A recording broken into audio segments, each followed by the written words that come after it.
Deep Is My Love, starring Mr. Lloyd Bridges. A tale well calculated to keep you in suspense.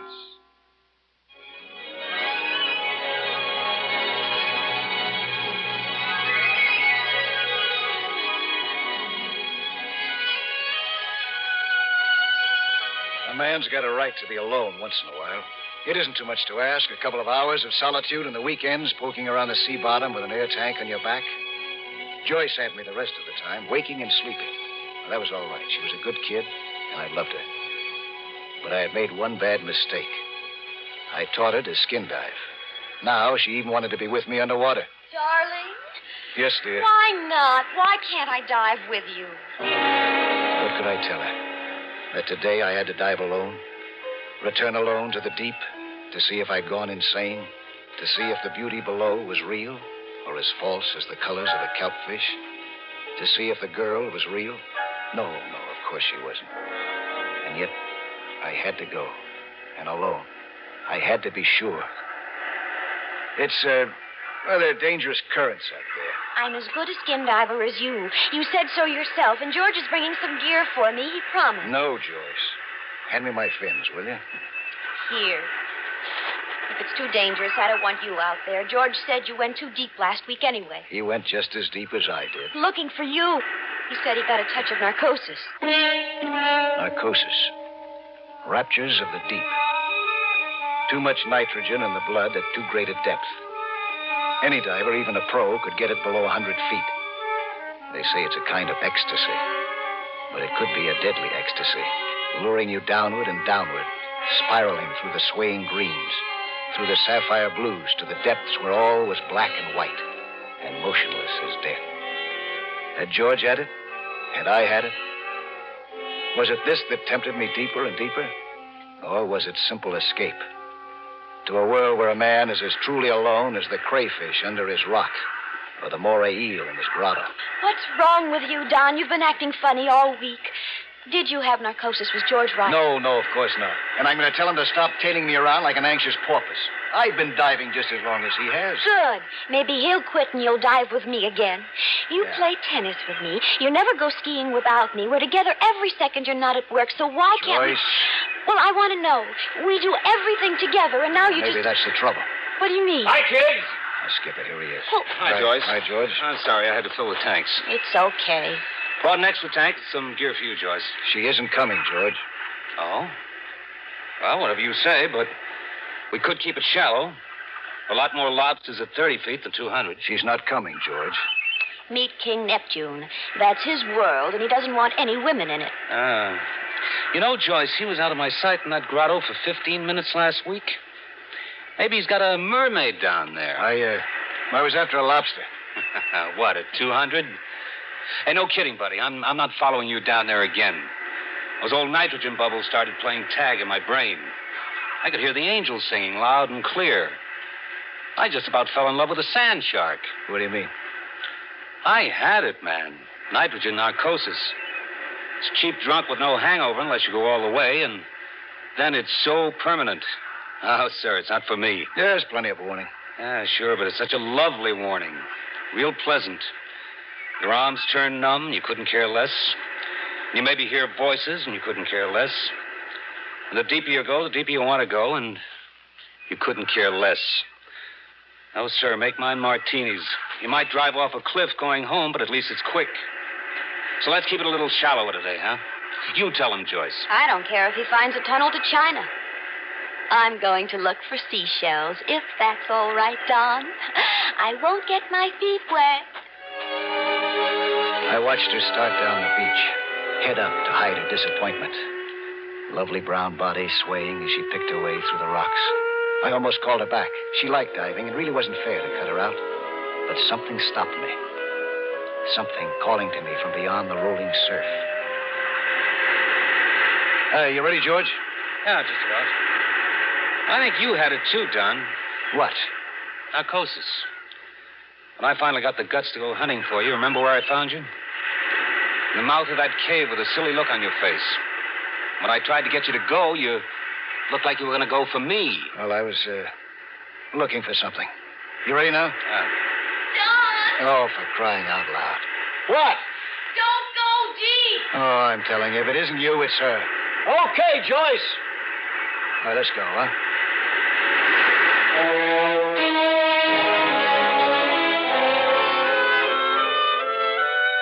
The water was warm.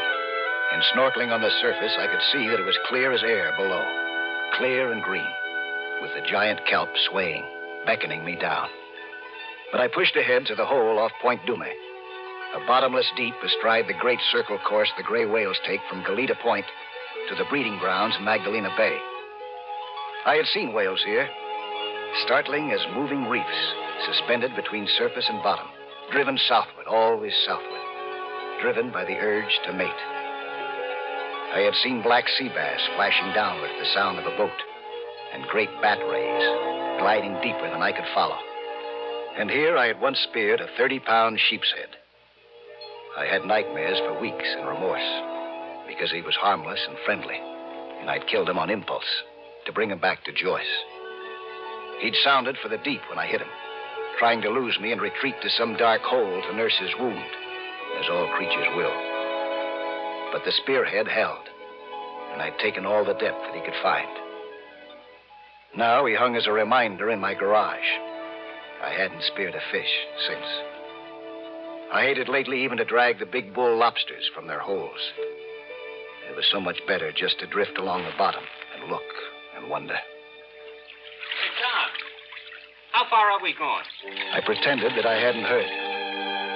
To drift and wonder. To drift and wonder in a world of silent creatures who ignored a man as long as he made no hostile move, as long as he left them to their holes. This was a world where a man could hide through supermarkets and freeways and movies and... Hey, Don, won't this do? We were over the deep area now. I adjusted my face mask, put my mouthpiece in my mouth, and blew out what water was in my hose. Then I tested the free flow of air from my tank and dove. I was back in my underwater world again. The water caressed me as I dove down 30, 40, 50 feet, heading for a spire of rock to a castle guarding the edge of the underwater canyon of Point Dume. The water turned slowly to light blue, and the cares of the week slipped from my back. I told myself to be content with this. The other thing down there was fantasy. At the spire, I stopped to tickle a starfish, stared into the pink eyes of a golden Garibaldi until he flicked his tail at me and swam away. Joined a school of perch as they started their flight over the canyon. Then I saw it. Just like last week. I told myself that it must be a leaf of kelp far below or some golden-sided fish. But no. I caught the flash of a slim body again, girl-like, turning below, beckoning me down. Another skin diver? No, it was the girl. The girl who had danced in my mind all through the week. I shivered. There were no voices beneath the sea, not even from other divers. But we had talked before, for minutes, hours, an eternity. And she remembered my name. I shivered, fighting the urge to dive deeper.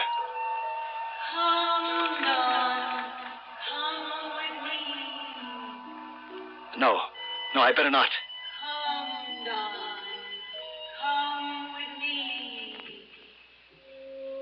And the voice was gone. She was gone. I had to know. I dove into the canyon, searching for the flash of gold, catching it, losing it, while my arms turned to wings and my body to water, and everything was glorious, shimmering blue. If I could only find her, catch her, the golden girl that I remembered with the lonely, laughing eyes. Wait for me. Wait.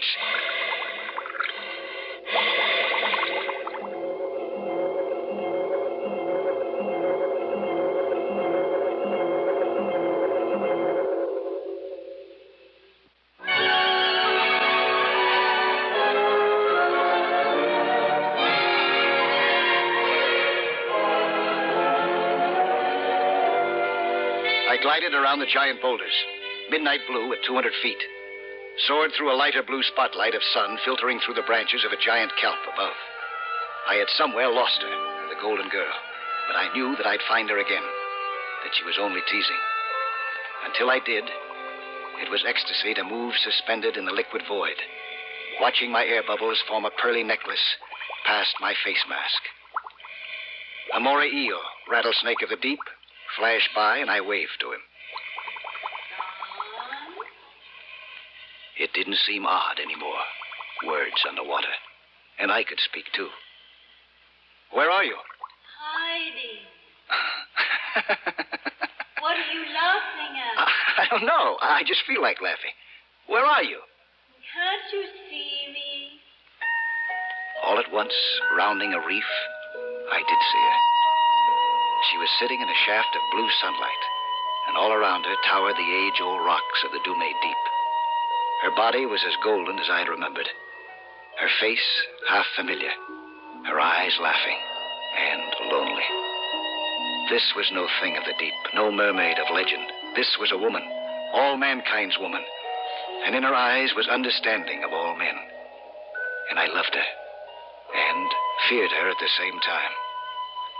Who are you? Why do you stay down here? I told you, because I like it. Well, aren't you lonely?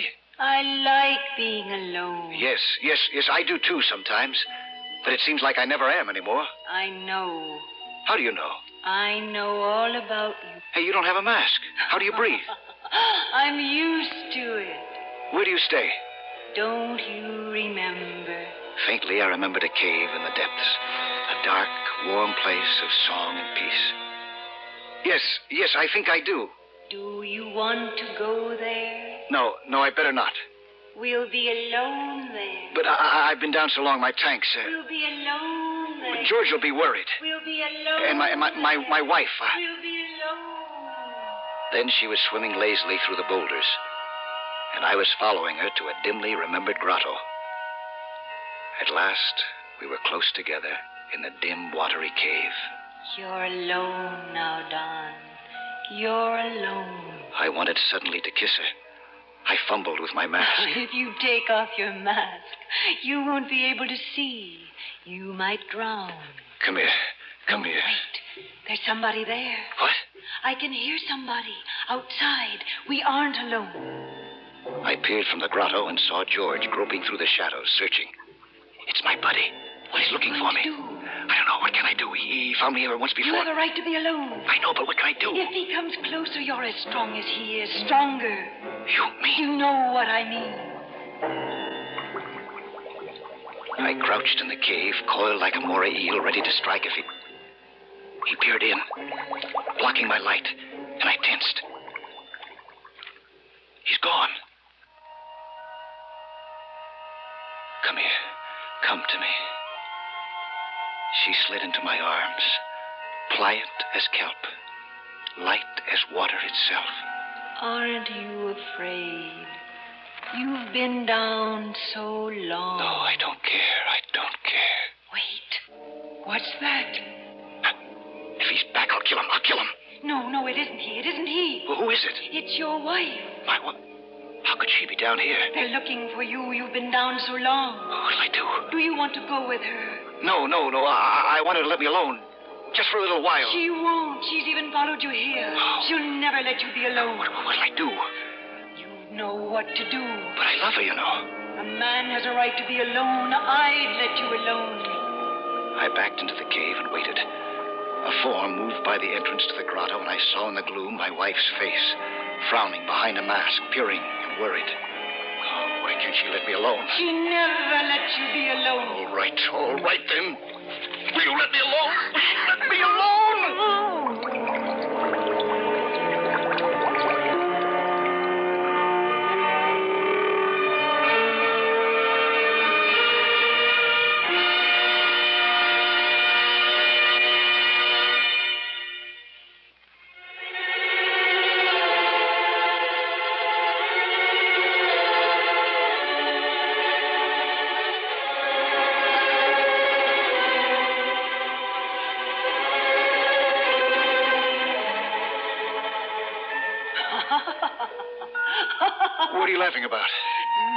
she'll let you alone. Now she will. Oh, what'd I do? Don't you know? Who is it? Don't you know it's Joyce? But she's dead. Yes, she's dead, Don. She wouldn't let you alone, and she followed you here, and you killed her. No. It's all right. Nobody knows but me. Come on, Don. Come with me. No. Leave her. She's dead. Come on, Don. Follow me. High above was the blessed blue light of the sky. It was an effort to breathe now, and up there was air and life. Here was death, still death. Hurry, Don. Joyce lay near the mouth of the cave with her ripped air hose trickling useless bubbles, and on her face was the look of one asleep in peace. Seeing her there in a narcosis, the crazy rapture passed, and I knew that I must stay with her under the surging tides. Come on, Don. Come with me. No. Don, come with me. Come with me. I cradled my wife in my arms, and that is how it has been for minutes, for hours, for an eternity. And Benita stared at us for a moment and left. And a school of perch. So I will never be alone. Joyce will be with me always. I will never be alone.